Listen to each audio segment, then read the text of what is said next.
પંચમહાલમાં ખાણ ખનીજ વિભાગના અધિકારીઓની જાસૂસી મામલે 3 આરોપીઓની અટકાયત કરવામાં આવી છે। ખનીજ માફિયાઓ અધિકારીઓની કાર્યવાહી પર નજર રાખતા હતા ત્યારે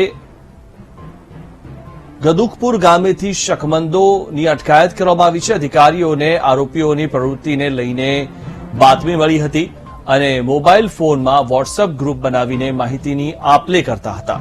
ત્યારે એલસીબીએ 3 શખ્સો પાસેથી 5 મોબાઈલ જપ્ત કર્યા છે તો અધિકારીઓના વાહનો, લોકેશન અને તેની ગતિવિધિ પર નજર રાખવામાં આવતી હતી। ગોધરા પ્રાંત અધિકારી અને ડીએસઓએ અન્ય 2 વ્યક્તિઓના મોબાઈલ પણ જપ્ત કર્યા છે।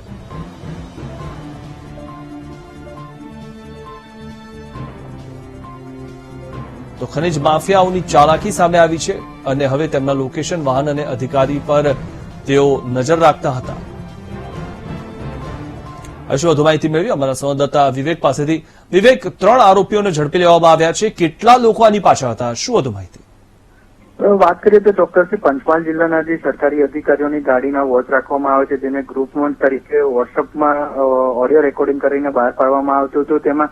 જેમાં જિલ્લા પોલીસ વડા દ્વારા એલસીબી શાખાને હુકમ કરતા 3 જણને આરોપીને પકડી પાડવામાં આવે છે। આ 3ના મોબાઈલ કબજે કરવામાં આવે છે, જેમાં અલગ અલગ ગ્રુપો સામે આવ્યો હોવાનું સામે આવ્યું છે। હાલ તેમની અટકાયત કરીને તેમની પૂછપરછ કરવામાં આવી છે કે કેટલા ગ્રુપોમાં સંડોવાયેલા છે, એની સાથે કેટલા જિલ્લાના અધિકારીઓનું લોકેશન શેર કરતા હતા। અલગ અલગ જેટલા ગ્રુપો પણ મળી આવ્યા હોવાની સામે વાત આવી છે। ત્યારે કહી શકાય કે જિલ્લાના અધિકારીઓ છે જે એમનું લોકેશન ઓડિયો રેકોર્ડિંગથી બહાર પાડતા હોવાનું સામે પણ આવ્યું છે।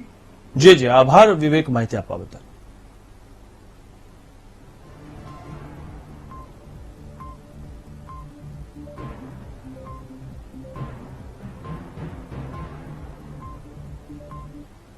વડોદરામાં વીએમસીમાં સફાઈ